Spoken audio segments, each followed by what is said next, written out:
Have you ever sat down at your computer to buy something on Amazon only to get really confused by the product descriptions and the titles of various products? You just look at all the words and think, what do all those words mean? And that's what I hope to explain in this video. This video is to look at the various things in the title and descriptions of monitors and televisions, because they can get pretty confusing sometimes. And so hopefully by the end of this video you will find out what exactly all those terms mean and, well, how to choose the right monitor for your use case. Because you may walk into a tech store, approach a sales assistant and say, hey, I'd like to buy a TV or a monitor, and then they say a bunch of specifications and mumbo jumbo that you don't understand. So after watching this video, hopefully you'll be able to understand what the sales assistant is actually saying to you, or whether you actually need any of the features that he's actually talking about.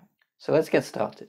Number one, the size. Now obviously one of the most important things before buying a screen is the size.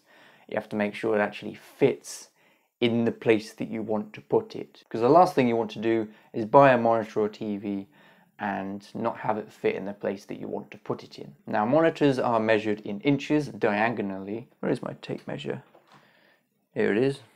So if I take a tape measure and measure diagonally across, I should be able to get the exact size in inches that is displayed in the title. Now the next thing to look for is the inputs and outputs. So say for example you have a computer and you want to plug it into your monitor, but your computer only has either a HDMI port or a display port. You want to make sure that you buy a monitor with, well, a HDMI port or a display port. Now the main inputs that you'll find today are HDMI, display port, USB Type-C. Whereas if you have a bit of an older device, you may have VGA, DVI, or in case of TVs, SCART cable or composite cables, you know, the little red, white and yellow ones. And so you want to make sure whatever you plan to plug in is actually compatible with your new screen. Now, a quick tip is to look on multiple websites to make sure that you're getting the right deals. Because you may find the perfect TV or monitor on Amazon, but then turns out that another website has it on sale. So always make sure to check different websites for the same product. And now the next thing to mention would be the aspect ratio.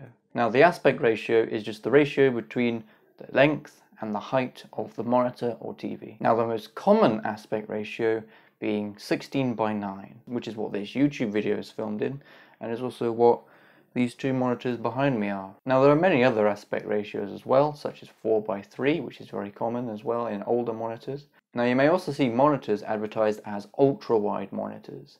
This is because the aspect ratio is usually something really long, like 25:9 or 32:9. The reason for having an ultra-wide monitor is because instead of having two monitors to have your multiple programs on, you can just have one really long monitor to have all your programs on. And so if you plan to be very productive on your computer, then maybe an ultra-wide monitor is something to consider. Now one of the most important things about buying a screen is the resolution. The resolution basically describes how many pixels are on the screen. For those of you who don't know, all modern screens are made up of tiny little squares called pixels. And when you put loads of those squares together, it makes the picture that you see on the screen. And so understandably, the more pixels you have on the screen, the more detail that you can get in the picture. Now the most common resolutions being 720p or HD high definition, 1080p or full HD, 1440p or quad HD, or 2160p, which is 4K. Now most resolutions like 720p would be 720 pixels tall and 1280 pixels across. So when you see something is 1080p or 1440p or 720p, that is the vertical resolution of the display. The next most important thing is the refresh rate. Now for those of you who don't know, how a screen works is that every so often the screen refreshes the image that is on the screen. Now the screen refreshes so quickly that you don't see the individual changes in the frame, as you perceive it as motion. And so with the refresh rate being how many times it does refresh every second, the more refreshes per second, the smoother the image on the screen. The refresh rate is measured in hertz. So when you see like 60 hertz or 90 hertz, that means it refreshes 60 times a second 90 times per second. Now 60 Hz is kind of the standard refresh rate for most TVs and most monitors. However, you can also get refresh rates of 90 Hz or 120 Hz or 240 Hz or nowadays even 360 Hz displays. 60 Hz being that it refreshes about every 16 milliseconds or so. 90 Hz being it refreshes every 11 milliseconds, 120 Hz being it refreshes every 8 milliseconds, and 240 Hz being that it's every 4 or so milliseconds. Now you may be thinking, George, we're talking about milliseconds. Surely there isn't much of a noticeable difference between like 16 milliseconds and 12 milliseconds. Now this is where you'd be wrong, because if you actually go up and use a high refresh rate monitor, the difference is very noticeable. Another quick tip that's worth mentioning is to look up multiple reviews done by professionals of the monitor or TV that you're looking for. So if you're looking at a monitor and you say, hey, I quite like the look of this monitor, I wonder if it has any like major defects or anything, like known faults to do with the product. You can check that by searching up reviews of that product, and not just the product description which says that it's all good, because obviously they want you to think it's all good. The next thing on the agenda is response times. The response times is the delay between you inputting something into the display and the display acknowledging that and changing what's on the screen based on your input. So say for example, if I'm watching TV and I've got my TV remote, push the button. I do have a TV remote, I should just go get one. So say for example you take your TV remote and you push a button on it to change the channel. There is a small delay between me pushing the button and the display registering my button press. Now again, this is very minimal, it's only a few milliseconds. Now yes, for your average use of just using a TV remote to push buttons and change channels, you probably are not going to notice a quicker response time. Say for example you're playing video games and you're in a fast-paced environment, you're running around. The delay between moving your mouse and the person moving on screen is rather noticeable. And so generally for gaming you want something between 1 and 5 milliseconds maximum, whereas some other TVs or monitors that are primarily for watching videos can have upwards of 12 milliseconds of delay, which is very noticeable for gaming. The next thing to mention would be the peak brightness of a display. What is the peak brightness? Well, measured in CDM squared or nits, it is the maximum brightness that a display can get to. Now one of the main benefits of a brighter screen would be that colours on the screen are brighter and therefore more vibrant and more accurate to real life. So if you have a really vibrant and bright colourful scene, but your display isn't bright enough to display that scene properly, then the colours are going to look a bit off, going to look a bit dull, and not going to look correct. So the brighter the screen, the more accurate and more vibrant those colours can physically be. The next thing to mention would be the contrast ratio. The contrast ratio is the contrast between the deepest, darkest blacks of a display and the brightest whites that a display can display. So say for example you're watching a movie and there's a scene where there's bright lights shining through the tree. There's like some dark shadows around the edge, but in the middle there's a bright sunlight. With a display that doesn't have a very high contrast ratio, those dark shadows will appear more grey, more flat and less detailed, and the bright whites will also appear more of a greyish colour rather than a bright white like it's supposed to be. Now to demonstrate the contrast ratio, here we have a monitor with a fairly decent contrast ratio, and as you can see on this side it's very white and on this side it's very dark. Whereas if we change over to this monitor, which is terrible, you can see on this side it's more of a grey colour, and then on this side it's more of a dark grey colour. Now it's not showing up very well on camera, but these two are both showing the same image. Yeah, so the advantages of a higher contrast ratio are quite apparent. And so the greater the contrast ratio, the greater the detail in the scene can be. So the dark black will appear nice and rich and dark, and then the bright whites will be a nice white colour instead of a more of a off-grey colour. Now something I'd just like to mention would be high dynamic range, or HDR, because you see it quite a lot nowadays, especially in the TV market, where you see it's like, buy this 4K HDR screen, high dynamic range. Well, what does HDR actually mean? And what makes for a good HDR television? And whether it's actually worth buying or not?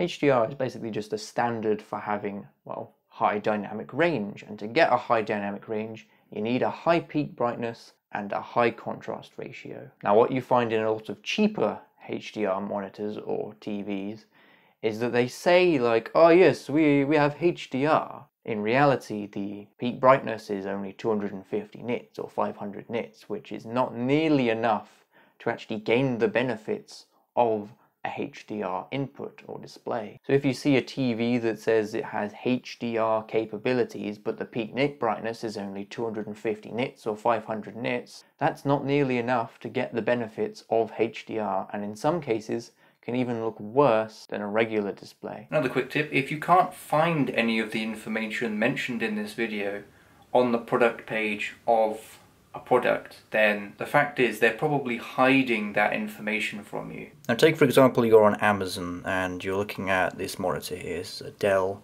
SE2216H 21.5 inch LCD monitor, blah blah blah blah, and it's got all this information after it. Say for example it's got a fairly basic description, quite like this one has got, and if you can't see a certain piece of information like aspect ratio, it says unknown. Well, obviously it has an aspect ratio, so come up to the model number, right click and click search Google.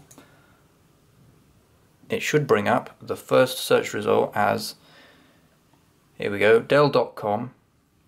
It's the product page for that monitor, and if you click on that, and now after clicking on that, it should bring you to a page similar to this. Now what you can see here, there is a tech specs page. Now if you click that, it brings up all the information that you'd need to know about this monitor. So the resolution, there's the aspect ratio 16:9, the contrast ratio. So if you're looking for like the refresh rate or the contrast ratio or the resolution of the display, anything about the display, and you can't find it on the product page, it's probably something that you should avoid. And so now we get on to the different types of panel that a screen can be. Now there are many different types of panels that a screen can possibly be. There's constantly new standards being made and new strides in technology that are being made so that screens are better and new displays are better. So in this video I'm just going to explain the most basic display panel types. Now you don't really need to understand how each individual panel works and the differences between them. All you really need to know as a customer is the pros and the cons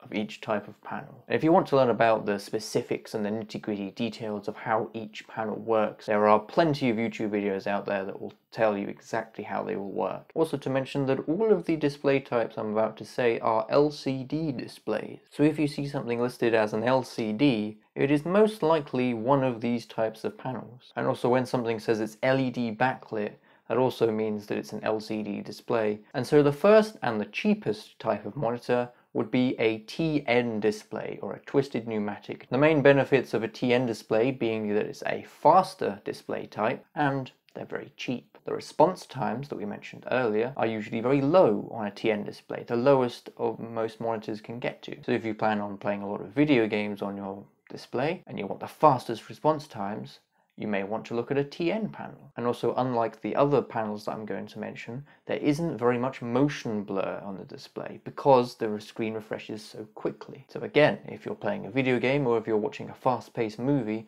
you may see some smeariness on other monitors, whereas a TN display refreshes nice and quickly. Now the downsides of a TN display being that they don't have very good viewing angles. The viewing angle being, well, the angle you view the display at. Because the idea is that you're meant to be dead on in the middle of a display when you're watching it, whereas if you say are watching it with another person and someone else is sitting in the middle and you're watching off to the side, then the display may look a bit warped, or the colors may look a bit off. And also the fact that TN panels generally have more washed out colors than other panel types. So if you're planning to watch content or do any color accurate work on the monitor, it's probably not going to be the right option. Now as more of a middle ground, we have VA panels, or vertical alignment panels. The main benefits of VA is that they have better colors, more vibrant colors than a TN display would have. However, not quite as good as the next panel, IPS. And again, VA panels tend to suffer from not particularly good viewing angles. So VA is kind of more of a middle ground between TN and our next display type,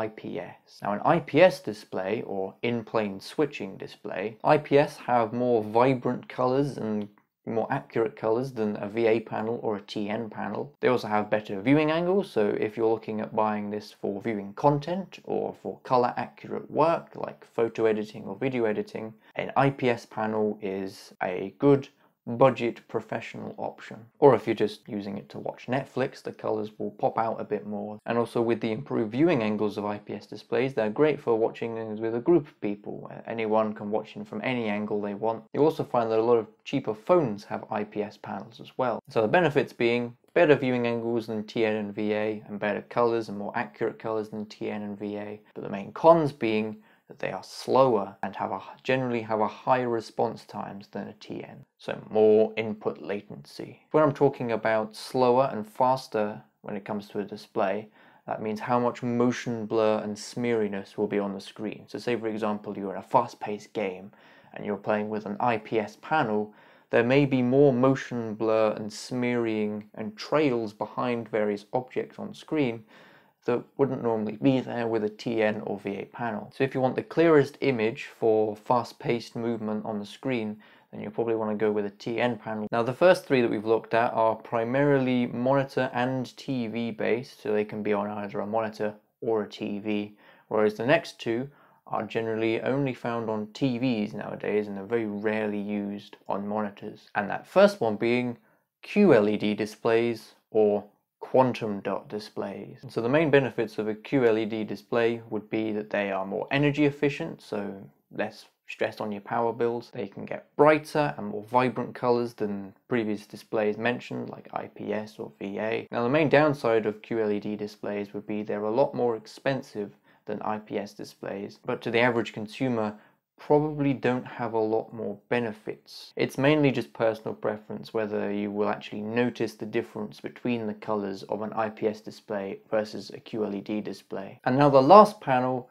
is OLED displays or organic LED displays. With OLEDs they have the best picture quality, the highest contrast ratio, the best peak brightnesses, the best color, the most accurate display. Half the time when you're looking at an OLED panel it just looks like you're looking at real life through a window. As well as OLED also having fairly fast response times which rival TN panels. So if you purely want the best picture quality out of any display, then you want to go with an OLED. But it does come at a cost. OLED panels are expensive. You'd be looking to spend at least 1,000, if not 1,500, 2,000, even more on an OLED panel. Now a lot of people say that they're worth the price. A lot of people say that they're too expensive. That's really up to you to decide whether you can justify spending £1,000 to £2,000 on a new TV. And one of the major downsides of an OLED panel is burn-in. Basically, due to the way that an OLED TV works, there is the downside that if you leave something on the screen that is static or always there, then that will get burnt into the display and then can't be removed. So with the benefits of OLED of being the best picture quality and the highest contrast ratios and all of that, this also comes with the added care that you have to take of an OLED panel to make sure that you don't leave anything on the screen too long so that you get burn in. Now I don't want to scare you too much from getting an OLED. If you want to spend £2,000 on a TV, go ahead, because they look absolutely phenomenal. I've been into computer stores and I've seen OLED panels for myself. They're absolutely amazing. I'd want to buy one myself too. You just have to make sure that you take the proper precautions to take care of your OLED TV. Now as we approach the end of the video, there's only a few things left to mention. The next one being what kind of mounting the TV or monitor uses. So say for example you don't have much space to have a big cabinet to put your massive TV on, and so instead you want to wall mount it on the wall. In that case, you'd want to make sure that it has a VESA mount. This pretty much just being a standardized mount that you can buy lots of stands for and lots of mounts for that you can use with pretty much any TV or monitor. Now a TV that's compatible with a VESA mount pretty much just means that it has 4 holes drilled into the back of it where you can then put a mount which you can then attach to anything. You can attach it to the wall, you can attach it to another stand, it's whatever. And now we get on to any additional features that your TV or monitor may have. For example, it may have built-in speakers. You want to make sure how good they are. You also may want to check what ports your monitor or TV has, like whether it has some USB ports to plug in a USB stick and show some photos on the screen, or whether it has different modes. Take, for example, some TVs nowadays have a specific gaming mode, which streamlines the experience specifically for gaming, whether that be reducing the response times or the input latency, or removing any background operations that the screen is doing. And that's it. That's really all you need to know about buying a monitor or a TV. So now when the sales assistant approaches you and says, hey, this TV has HDR and has a high contrast ratio, has a high resolution of 4K, you can say, oh, okay, and understand what all that means, as well as what features specifically would benefit you. And so thank you for watching this video. I hope you found it helpful, and I'll see you in the next one.